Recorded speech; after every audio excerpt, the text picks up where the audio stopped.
A história da Justiça do Trabalho, em geral, começa ao tempo em que, apesar de já ter o nome Justiça do Trabalho, mas era um órgão vinculado ao poder executivo, na época especialmente do governo Vargas.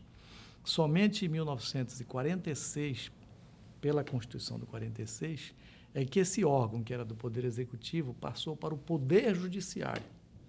Então, os servidores continuaram servidores, mas as pessoas que ocupavam o cargo de direção, né, já tinha uma junta de conciliação e julgamento, passaram a ser juízes. Havia o Conselho Nacional de Justiça, que passou a ter o Tribunal Superior do Trabalho, Rio de Janeiro, capital da República, depois Brasília, e os 8 conselhos regionais do trabalho, que passaram a tribunais regionais do trabalho. Foram 8, dentre os quais a 8ª região. No início mesmo, década de 40, isso foi em 46, a 8ª região, embora já como Justiça do Trabalho, só abrangia os estados do Pará e Amazonas, só os 2, que eram os únicos estados da federação. Porque as outras unidades, inclusive o Acre, nessa época, eram territórios federais.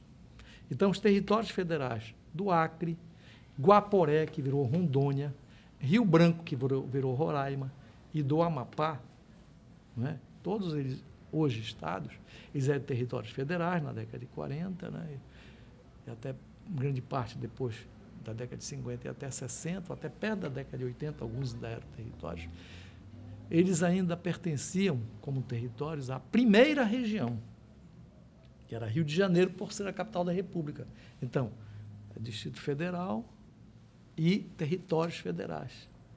Para você ter ideia, quando eu exerci a minha primeira titularidade de junta, hoje vara, chamava presidente de Junta de Conciliação e Julgamento, a partir do ano de 1980, lá em Boa Vista, Roraima, eu ainda cheguei a pegar processos que vinham descendo do Supremo Tribunal Federal ou até do TST, que tinham sido julgados pelo TRT da primeira região, Rio de Janeiro, ao tempo que era território. Aliás, quando eu estava em Roraima, ainda era território, porque Roraima e Amapá só passaram a Estado com a Constituição de 88.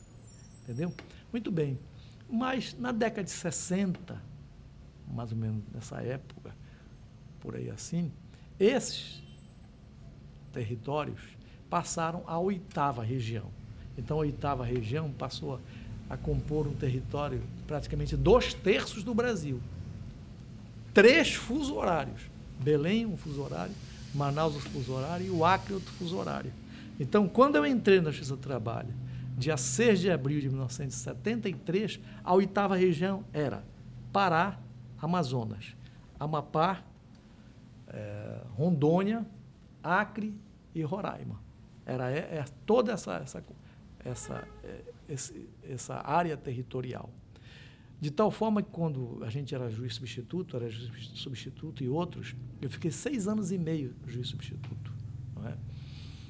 A gente podia chegar num dia, por exemplo, de uma sexta-feira e dizer, olha, segunda-feira, 8 horas da manhã, você tem que assumir lá em Rio Branco do Acre, ou em Rondônia, ou em Roraima, numa época que a justiça não pagava diária, só pagava a passagem e o vencimento, e a diferença pela substituição.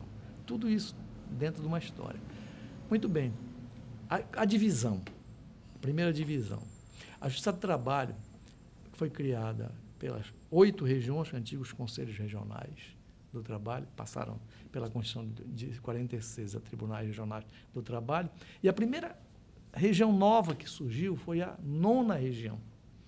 Paraná, que integrava a 2ª região na época, junto com São Paulo e até o Mato Grosso, se emancipou, e Santa Catarina, que pertencia ao Tribunal da 4ª, que era Rio Grande do Sul, Paraná e Santa Catarina foi criada a 9ª região, isso em 76. 3 anos depois deve entrar. Então, sou contemporâneo isso tudo. Quando foi no ano de 1981, criaram mais 3 novos tribunais no Brasil. Na origem, no 8, a 9ª que eu falei, e depois 11ª e 12ª. A 11ª foi a divisão da 8ª região. Então, acabou ficando só Pará e Amapá. E a 11ª, originariamente, era toda a Amazônia Ocidental, que era Amazonas, Roraima, Rondônia e Acre, em 81. Somente depois, creio que em 1989, se não me falha a memória, quer dizer, alguns anos depois, ou se não, um pouquinho antes disso, foi criada a 14ª região, que tem hoje, sediada em Rondônia e o Acre. Então, se pode dizer que a 8ª região é como se fosse a mamãe da 11ª e a avó da 14ª região. Numa região em que era toda a Amazônia, 3 fusos horários, e agora são 3 tribunais. E mais, eu quero olhar para o futuro. Na Amazônia, incluindo Tocantins, que pertence à Amazônia ainda, que é esse novo estado brasileiro, é a única região brasileira em que as unidades não têm o seu próprio tribunal, nem todas as unidades. Em São Paulo tem 2 tribunais do trabalho, e justifica mesmo, São Paulo e Campinas, não é? E aqui, na Amazônia, a gente deveria ter um tribunal em Tocantins, que depende da 10ª, um tribunal na Amapá, Tribunal do Trabalho, como tem o Tribunal de Justiça, o Tribunal Eleitoral, um tribunal em Roraima e um tribunal no Acre. Não temos. Infelizmente, não temos. Por vários motivos que não vem ao caso agora comentar aqui. Talvez um pouco de desconhecimento da nossa necessidade, a distância. Né? Eu até sou um crítico de não ter esses tribunais. O certo é que eu trabalhei nessa época que a Amazônia era enorme de grande. Para você ter ideia, até pela dificuldade de locomoção, a gente poderia chegar, e aconteceu comigo, mais rapidamente de Belém a Porto Alegre, do que chegar de Belém a Roraima, ou Belém até Rondônia, ou até o Acre. Então, esses magistrados que trabalhavam ali, eu cheguei a trabalhar em vários desses lugares, não é? Todos os colegas são verdadeiros pioneiros, heróis. Não é? E deve-se muito ao fato desses antigos territórios passarem para a 8ª região, e que é um grande pioneirismo nisso tudo, tirado da primeira região, a uma pessoa que dá nome ao conjunto arquitetônico daqui do Tribunal da 8ª região. O grande ministro, que era presidente do tribunal, Orlando Teixeira da Costa. Ele foi assim, junto com outros, como Roberto Santos, Semira, Lígia, Rida, Pedro Melo, tantos outros. Mas Orlando Costa, em especial, o grande mestre, a grande referência que nós temos. Aprendi muito com Orlando Costa. Aprendi e continuo aprendendo.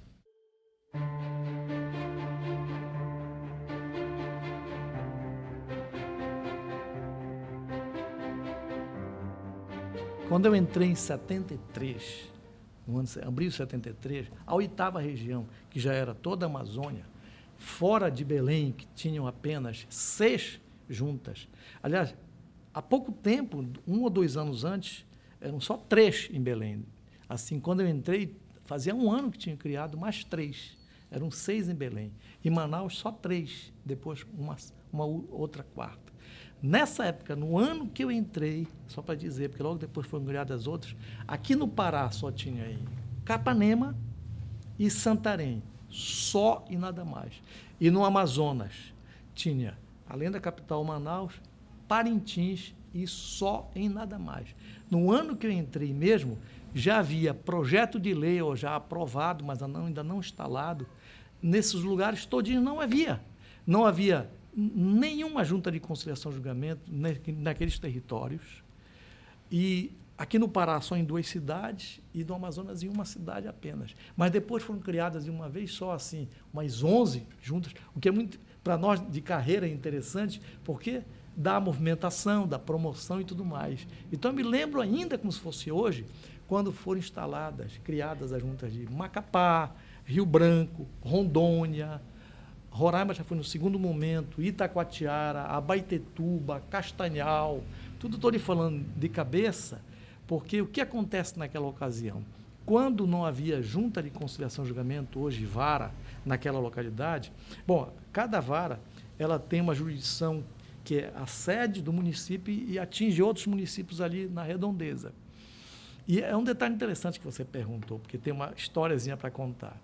é que as distâncias na Amazônia são diferentes de São Paulo, Rio de Janeiro e Brasília.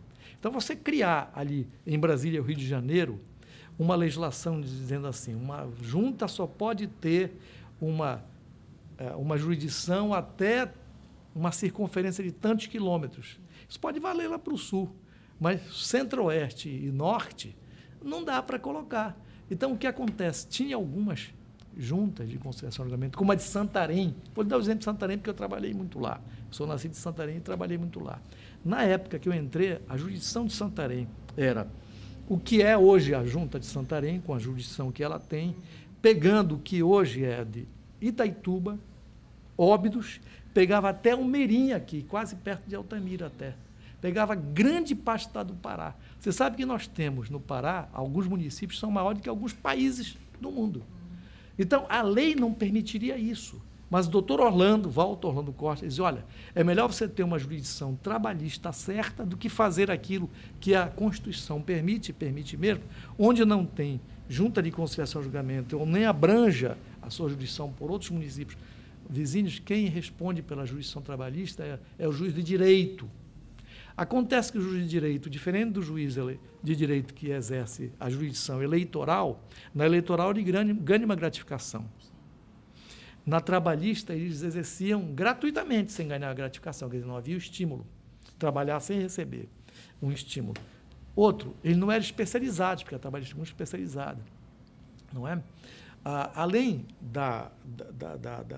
do tipo de consciência e que o juiz do trabalho tem que ser uma consciência mais sensível às questões sociais, não é dar sempre razão ao trabalhador, você ser sensível às questões sociais, que muitas vezes o juiz do civil às vezes não tem, porque cuida de questão patrimonial, questões diferentes. Então, ele não era especialista, não ganhava o estímulo.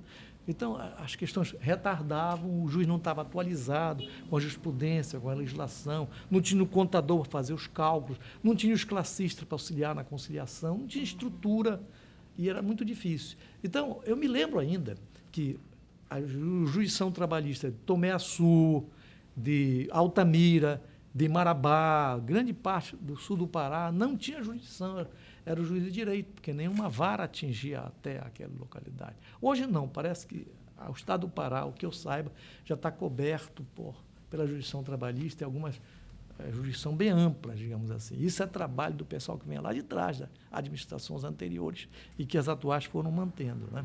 Então, eram muito poucas as juntas de conciliação e julgamento. Santarém, porque é uma capital do oeste do Pará, Capanema, que é a parte da estrada, aqui, não é? Mas surpreendente que no Amazonas era só Parintins. E hoje não, tem outras. Então, a justiça do trabalho foi realmente crescendo bastante. Eu assisti, de certa forma, esse crescimento, porque como a justiça do trabalho é de 46, eu entrei em 73, então, antes da justiça completar 30 anos ainda é bem jovem, eu já estava lá na justiça. Então, tive, assim, um privilégio de assistir esse crescimento e tudo mais. Mas estou por aqui, né?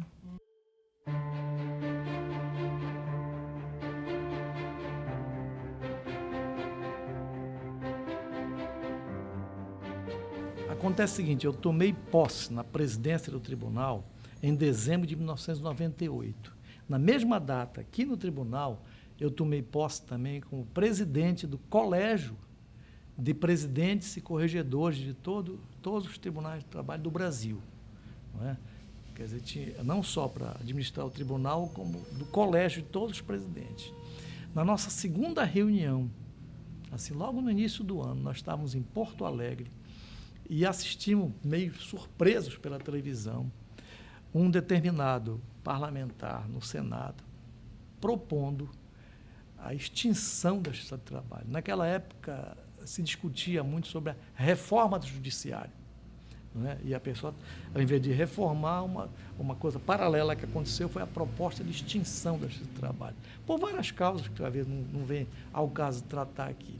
Foi no início de 1999. Então, eu posso dizer que durante o biênio da minha administração como presidente do tribunal e mais como presidente, naquela época chamava coordenador do Colégio de Presidentes do Brasil, foi um dos maiores desafios que eu já vi na minha vida.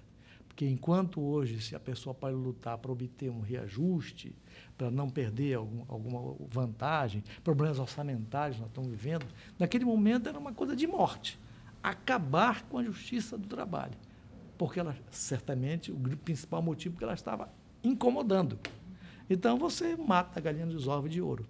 Né? Isso pegou, assim, um rastilho de pólvora pelo Brasil todo, houve uma reação da magistratura que se aliou aos advogados, Ministérios Públicos, servidores, políticos que eram contra essa proposta, sindicalistas, até organismos internacionais. O que eu posso dizer, um dos momentos de grande emoção que eu vivi, vários momentos, foi ter saído em passeata, no meio da rua, em várias cidades do Brasil. Não me esqueço, por ser coordenador do colégio, quer dizer, era líder dos presidentes de tribunais. Nunca me esqueço de um ato que aconteceu, assim, meio de improviso, em determinado momento, em Vitória do Espírito Santo. Nós estávamos no meio da rua com faixas e tudo mais, quer dizer, o magistrado não tem muito esse perfil, até porque nós não vamos a palanque para fazer propaganda, a gente faz o concurso e fica no gabinete trabalhando, quer dizer, nós não temos esse tipo de postura. Não é? E mais porque, sobretudo naquela época, o judiciário era mais fechado do que é hoje. Então, esse contato com imprensa, com rádio, televisão, quase que é concomitante àquela época, para a gente mostrar mais a cara, digamos assim. Então, em determinado momento, no final dessa passeata, com muita participação de muita gente, eu me vi em cima de um caminhão. A pessoa vai chegando lá, não sabe nem como já está em cima do caminhão, sobe aqui, coisa e tal, e alguma pessoa com um microfone fala, porque quem é o coordenador, ele fala. Quer dizer, eu, na verdade, nunca na minha vida participei nem de grêmio estudantil. Era assim, enquanto muita gente estava assim, jogando bola na rua, praticando atuação até política no colégio, eu estava estudando minhas lições de Bach, Beethoven, Mozart, no piano, em casa, muito assim, meio comportadinho. Né? Mas dessa vez eu tive que fazer. Eu tive que me dizer Shazam e me transformar, quase de magistrado, numa atuação política no bom sentido, não é política partidária. E falei, tem até gravação sobre isso e tudo mais. Né? Foi um momento assim marcante na minha vida, porque alguns tribunais perceberam que havia um plano B, quando eles verificaram, os autores do projeto, de não acabar com a justiça do trabalho, então o plano B seria acabar com alguns tribunais chamados de pequeno porte. Como se o cidadão do Piauí, do Maranhão, do Rio Grande do Norte, até do Espírito Santo, Sergipe, fosse subcidadão. Quer dizer, o trabalhador de São Paulo, Rio de Janeiro, Minas Gerais, Porto Alegre teria o seu tribunal, mas esses chamados de pequeno porte não teriam. Essas pessoas que precisam mais de proteção, porque a Justiça do Trabalho foi criada exatamente para aplicar uma legislação protetora aos humildes. E nesses lugares é que ainda se pratica muita fraude, em todos os lugares, mas nesses lugares com muita... E que a Justiça do Trabalho com muita assiduidade, mas nesses lugares é que a Justiça do Trabalho funciona melhor. Eu diria que não só na 8ª região, mas no norte todo do Brasil e boa parte do Nordeste, até centro, é que a justiça consegue ser célere. Porque você vai mais para o sul, onde o movimento é muito grande, e o sistema de trabalho é um pouco diferente, eles não têm conta calculistas, por exemplo, não fazem audiência única, o sistema é um pouco diferente, a justiça do trabalho é mais morosa, os advogados protelam mais, tem mais grandes advogados e vão levando até as últimas consequências, né? Então, foi um momento assim que foi uma grande contribuição. Eu posso até lhe dizer que, depois de terminar a minha administração em 2000, depois de ter feito essa contribuição em defesa da justiça do trabalho, eu publiquei um dos livros que eu publiquei, que o título nem era esse, mas depois a editora também mudou o nome, colocou um nome assim mais, talvez até comercial para a editora, né? Em defesa da justiça do trabalho, onde contém diversos estudos, dentre os quais vários documentos que o Colégio de Presidente, coletivamente, produziu, e eu, como presidente do colégio, produzi vários documentos, publicados na imprensa local, do Sul, do Brasil todo. Naquela época, nem me lembro se já tinha internet como tem hoje, com todas as redes sociais, acho que nem tinha, com toda essa facilidade que tem hoje. Então, aqui está encetado, especialmente nesse livro, grande parte daquela luta, e que eu posso dizer que foi uma contribuição, não eu pessoalmente só, né, mas como eu era líder, assim, participei muito desses movimentos, né, em defesa da instituição da Justiça do Trabalho.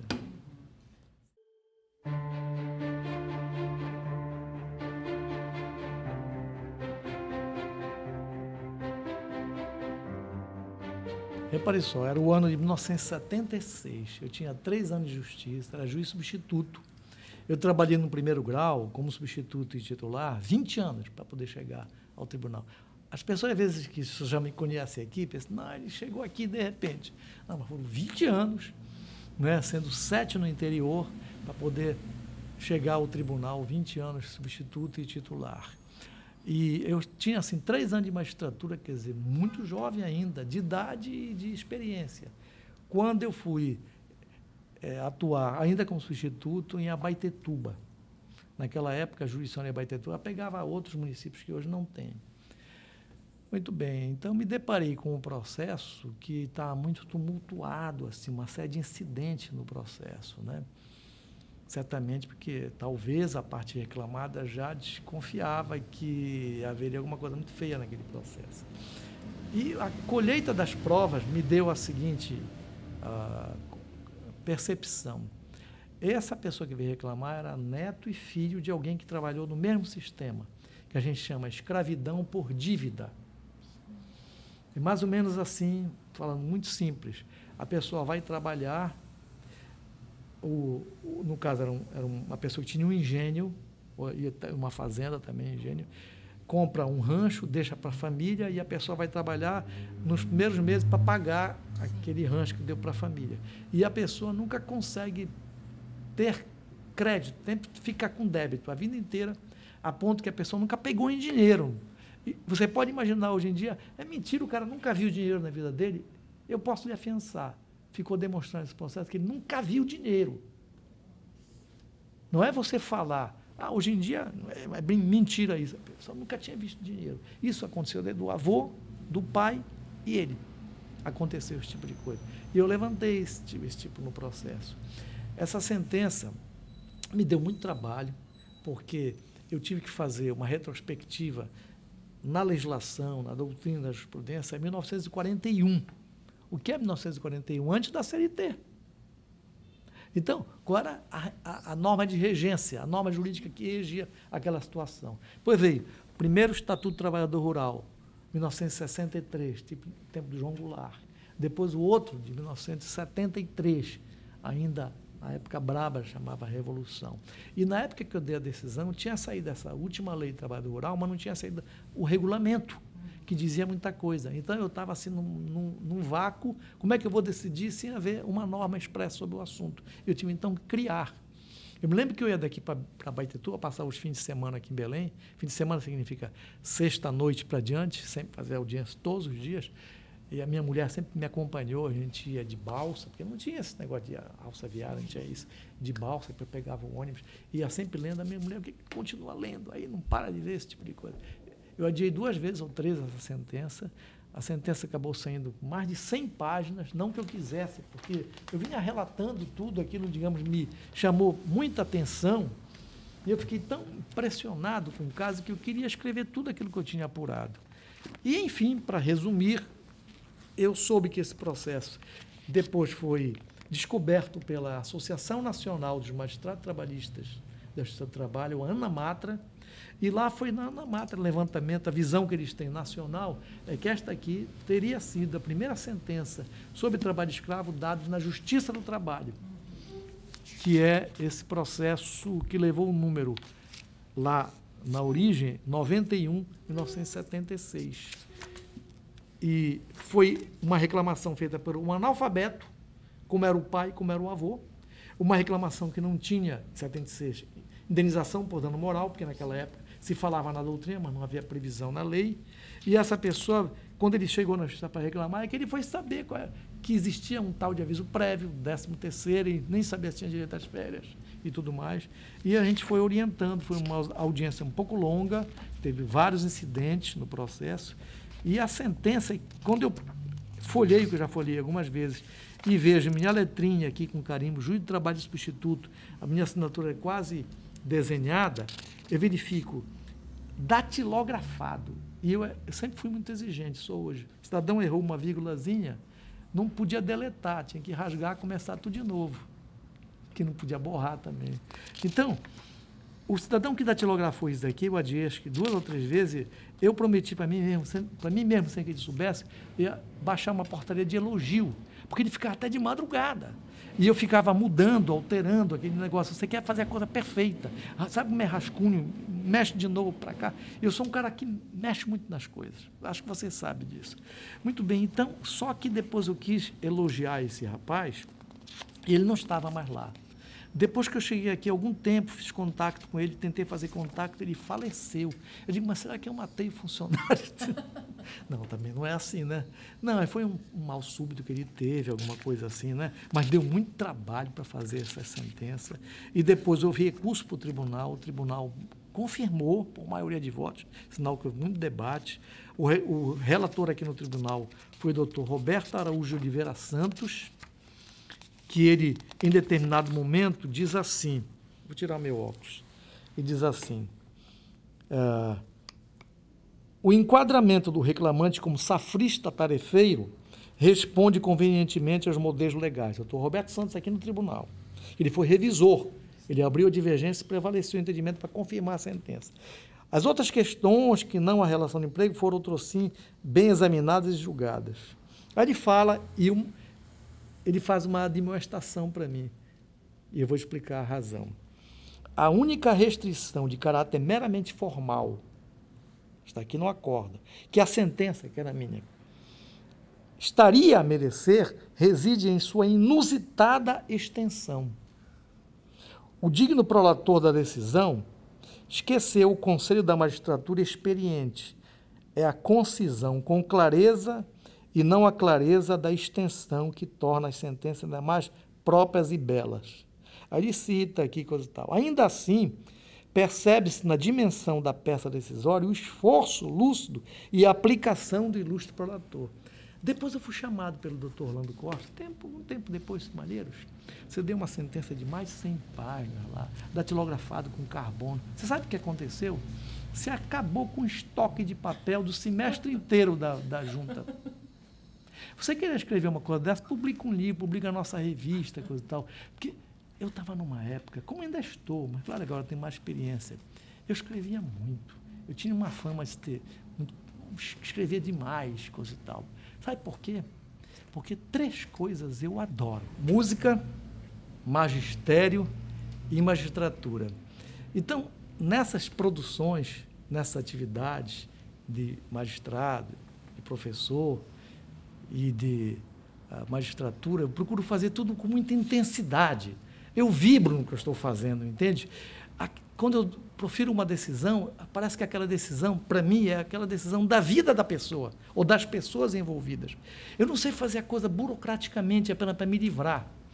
Eu quero fazer a coisa como se fosse assim a mais perfeita possível, embora eu saiba que é imperfeito. Então é como sendo assim, o piloto do avião que não pode errar, senão o avião cai. Ou então o médico está fazendo uma cirurgia do coração ou da cabeça que não pode errar.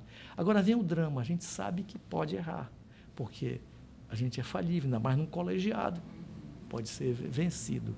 Mas ainda assim, a gente, para fazer a coisa bem, a gente tem que gostar do que faz e ter uma pequena vocação, um pequeno talento para fazer as coisas.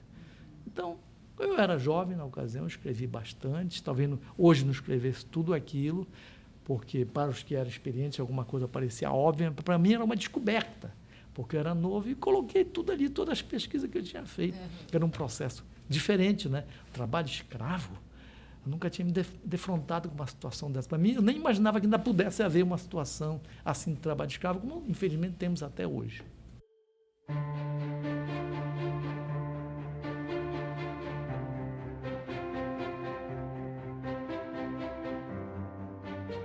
Sobre a questão da execução trabalhista, eu também, ainda jovem, na Justiça do Trabalho, eu percebi que aquilo que alguns autores, como Wagner Gigo, diziam era pura verdade, que um dos calcanhares de Aquiles da Justiça do Trabalho, ponto fraco da Justiça do Trabalho, era a fase de execução. Falando uma linguagem muito fácil, o trabalhador pode até levar e não ganhar. A audiência pode ser feita num período curto, a sentença também logo, transita em julgado. E o pagamento? Cadê? Quer dizer, a pessoa ganha, mas não leva. Por que isso acontece? Porque muitas das vezes, você hoje tem a facilidade de fazer penhora online para bloquear uma conta bancária e não uma penhora de outro bem, mas se a pessoa nem tiver conta, não tiver bem nenhum, desaparecer, e nesse Brasil enorme isso é muito fácil de acontecer. Muito bem. Que solução encontrar? Então, comecei a refletir sobre o assunto e eu estava aqui em Belém, ia sair de férias. Aliás, ia sair até na minha lua de mel, porque quando eu casei, fui para Santarém e lá não tivemos lua de mel, continuei trabalhando. Aí, então, somente 6 a 8 meses depois, eu saímos de lua de mel mesmo. E iria para Rio de Janeiro e depois para Santa Catarina, onde tem uma irmã que mora lá. O doutor Orlando me chamou, o doutor Orlando Teixeira da Costa, que era presidente do tribunal, uma pessoa que tinha uma postura muito assim, muito carinhosa com nós todos. Ele se preocupava com a nossa qualidade, com o nosso aperfeiçoamento. Não tinha escola judicial, mas ele era como se fosse a nossa escola, uma referência, nosso guru. Então ele me chamou, não sei nem como é que ele soube, disse: olha, você vai ser de férias, você vai viajar? Eu disse: vou. Para onde você vai? Eu disse para ele: Rio de Janeiro e Santa Catarina. Você não vai a São Paulo? Eu digo: não. Poxa, São Paulo tem um congresso. Olha aqui o folder do congresso. Sensacional, você vai gostar. Você não quer fazer? Poxa, ele trocou umas ideias, deu uma orientação, eu mudei meu percurso e fui a São Paulo. Parece que foi Deus que me indicou. São Paulo teve um congresso internacional, interessantíssimo, internacional mesmo, com autores de vários países, dentre os quais um deles espanhol, Manuel Alonso Soler.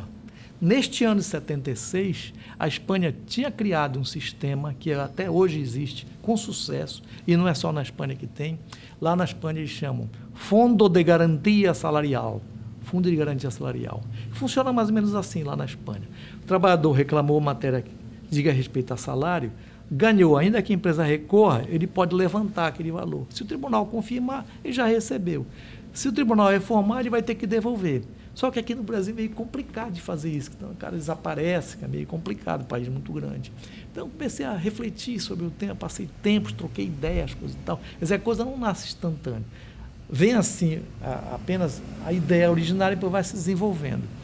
Aí eu concebi, uns 2 anos depois de refletir, trocar ideias com colegas, tudo mais, com várias pessoas fora daqui da região, o Fundo de Garantia das Execuções Trabalhistas. Porque eu sempre digo, você tem um acidente com um carro, o carro tem seguro. Pega fogo na casa, o seguro cobre. Você se aposenta, o seguro da Previdência paga. E daí para diante. Até médicos nos Estados Unidos, quando são acionados por um erro, quem paga é um seguro que paga e não um médico. E a sentença, a pessoa não paga, ganha, coloca num quadro, a sentença faz promessa para o Senhor Nazaré e fica por isso mesmo. Pode até arquivado o processo, a pessoa ganhou, mas não levou.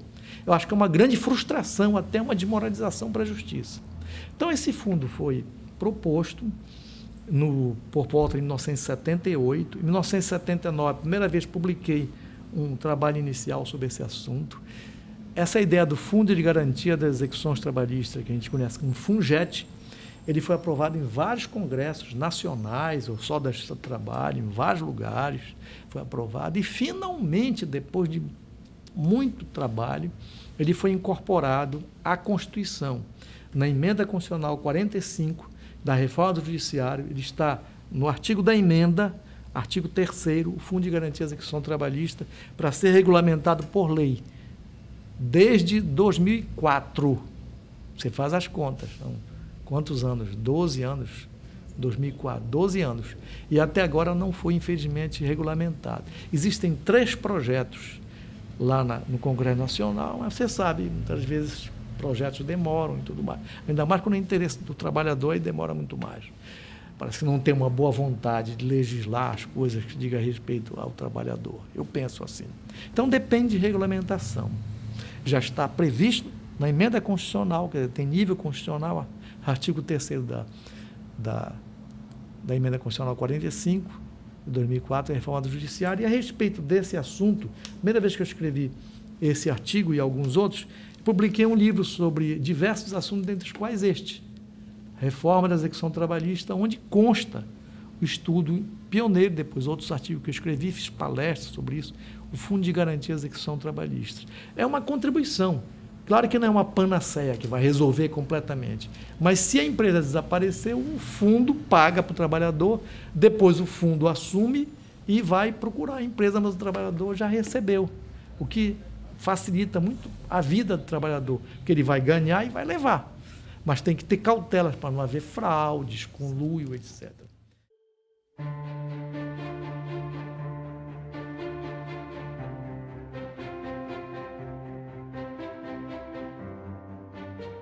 A última foi até bom de deixar quase para o final, é que diz respeito à música. Na verdade, quando me perguntam assim, você é desembargador, ou então antes, é juiz de trabalho, eu costumo dizer, eu estou desembargador. E aqui como desembargador eu estou desde 93, 23 anos. Na Justiça do Trabalho como um todo, 43 anos. Então, estou na Justiça do Trabalho e adoro minha profissão.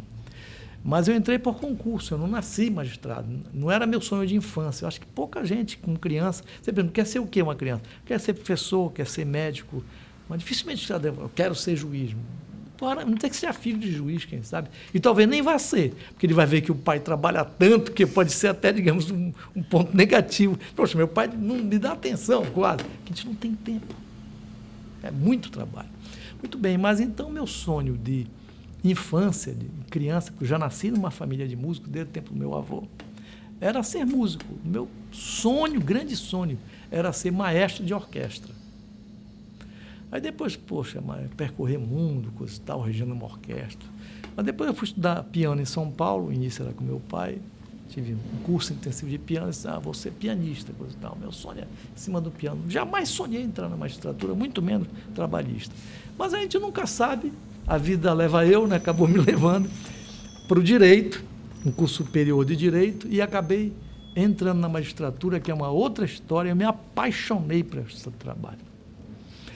Né? Eu acho que é uma justiça assim, com todas as imperfeições que todos os órgãos humanos têm, mas é uma justiça que nos dá orgulho, especialmente da 8ª região. E, por causa disso, quando foi em outubro de 1998, dia 12 de outubro, ora, um dia interessante, porque era o dia seguinte ao Círio Nazaré, era o dia da criança, era o dia da Senhora Aparecida, uma segunda-feira, e na semana seguinte, ou uma ou 2 semanas depois, eu já era vice-presidente do tribunal, eu estava na iminência de ser eleito presidente, porque naquela época, um pouquinho diferente do que hoje, não havia disputa, cada um chegava à sua vez, é tipo um rodízio, digamos assim, né? Eu era vice-presidente do Dr. Haroldo da Gama Alves, um grande presidente, e eu já estava certo que ia ser o presidente. Aí eu comecei nesse dia 12 de outubro, poxa, vou ser presidente do tribunal, exerci algumas vezes a presidência, o que eu vou fazer? Puxa vida, aí veio aquele estalo, vou fazer uma coisa que com certeza, isso eu sei fazer, e vai depender de mim só. Eu já tinha feito algumas músicas de homenagem, fazer um hino em homenagem aos magistrados trabalhistas. Porque eu sempre pensei, e continuo pensando até hoje, que esta vida vale não pelo que se leva dela, porque não se leva a nada, porque a gente morre igual como nasce, né? Pior, ainda vai para baixo da terra, assim, materialmente. Evidentemente, eu acredito numa vida eterna, mas materialmente não se leva a nada. Essa vida vale não pelo que se leva, pelo que se deixa, é o contrário. Então, a gente deixa filhos, deixa alunos. Agora eu tenho uma aluna, uma das minhas 30 e tanto alunas, né, a doutora Zuila, que veio para cá, uma magistrada nota 10, que me dá muita assim, satisfação de chegar aqui até ser colega aqui no tribunal. Então, livros, música, as boas ações e obras que se faz. De certa forma, a gente se eterniza com isso. Porque você ouve uma sinfonia de Beethoven, uma ópera de Wagner, uma sonata de Mozart, um moteto ou uma cantata de Bach, eles já morreram faz muito tempo, mas a música deles está aí, a obra deles está aí. Claro que eu não pretendo, nem tenho essa veleidade, nem tenho essa capacidade de chegar como essas pessoas. Então, faço aquilo que está no meu alcance, faço a minha parte, a formiguinha, cada um faz a sua parte. Então, o que aconteceu? Eu peguei e fiz um hino, chamado Hino em Homenagem ao Magistrado Trabalhista. Depois, então, que acabou sendo impresso, já ainda na administração do doutor Haroldo, Acabou de novo? Não. Acabou. O doutor Haroldo ainda era presidente do tribunal, eu era vice. Ele soube, mas eles vão mandar imprimir isso imediatamente, e publicou na revista do tribunal. Não é? Já na minha administração, porque a dele encerrou, assim, sugestão de colegas, nós oficializamos o hino em nível de 8ª região, no ano de 2000, me parece. Na mesma época, oficializamos o coral da Justiça do Trabalho. E depois, passado algum tempo, já não era mais presidente do colégio. Lá o colégio, considerou uma canção oficial do colégio de presidentes, corregedores. E no ano de 2012, 13, não estou bem lembrado o ano, mas por aí em torno de 2012, 2013, por aí assim, um ministro do TST que gosta muito de música, e gosta de música chamada erudita clássica, que era presidente do TST e presidente do Conselho Superior da Justiça do Trabalho, que é o ministro Dallazen, José Orestes Dallazen. Quando a gente senta para conversar, ninguém conversa sobre o processo. Pergunta, Malheiros, como é que estão teus CDs, teus DVD? Tu já tem isso, tem aquilo, de música mesmo. A nossa conversa é musical. E se tu não tens o hino que tu fizeste para a Justiça do Trabalho, que vocês oficializaram, me manda, nós vamos oficializar em âmbito nacional. Eu digo, ministro, será que é possível isso? Me dá essa... Manda. Mandei. E o Conselho Superior da Justiça do Trabalho, com o doutor Alencar, lá funcionando, que esteve convocado, né? Quer dizer, alguém aqui da 8ª região, logo na hora ele me telefonou, depois, olha, o hino da Justiça do Trabalho está oficializado em âmbito nacional. Mas neste mesmo ano de 98, quando ele foi criado o hino, foi feita uma surpresa para mim, que você, não sei se você sabe disso. Veio de Santarém, naquela época o nome era Banda Sinfônica Maestro Luiz Fonseca, hoje é Orquestra Sinfônica Luiz Fonseca, na regência o meu irmão, na presença do meu pai vivo, minha irmã, minha mãe, meu pai, minha mãe, irmãos, parentes e amigos, veio essa banda de Santarém com coral, veio, parece que a prefeitura lá conseguiu um avião, eles vieram e fizeram uma surpresa aqui. Olha, você não sabe que a minha posse, em dezembro de 98, mesmo ano que eu fiz esse hino, foi uma posse que demorou, parece que 4 horas, ou mais, um pouco, quase que estraga a comida do coquetel. Porque alguém falava alguma coisa, por exemplo, a OAB falava, aí vinha um coral do Tribunal de Justiça cantar uma música minha ou do meu pai. Sim. Né? A canção da Escola da Magistratura foi nessa ocasião. Aí, daqui a pouco, alguém do Ministério Público fala, interrompe, duas músicas, coisa e tal. Aí não sei o que mais, alguém do tribunal para saudar a nova administração, que era eu na presidência, a Rosita na vice-presidência e o Genô na corregedoria. Aí nova música. E no final foi a grande surpresa. Eles tocaram, cantaram aqui no tribunal, indo a esse trabalho. 4 anos depois, eles incluíram num CD chamado Sinfonia Amazônica, volume 1, que é música do meu avô, do meu pai, e lá está gravado, como a gente tem aqui no site daqui do Tribunal de Justiça, o hino da Justiça do Trabalho. Você verifica o quanto isso me deixa muito feliz, porque é alguma coisa que a gente deixa. Olha, eu nunca recebi 1 centavo por fazer música. Sou até um concorrente desleal com os músicos profissionais. Por quê? Porque eu sou um amador levado às últimas consequências.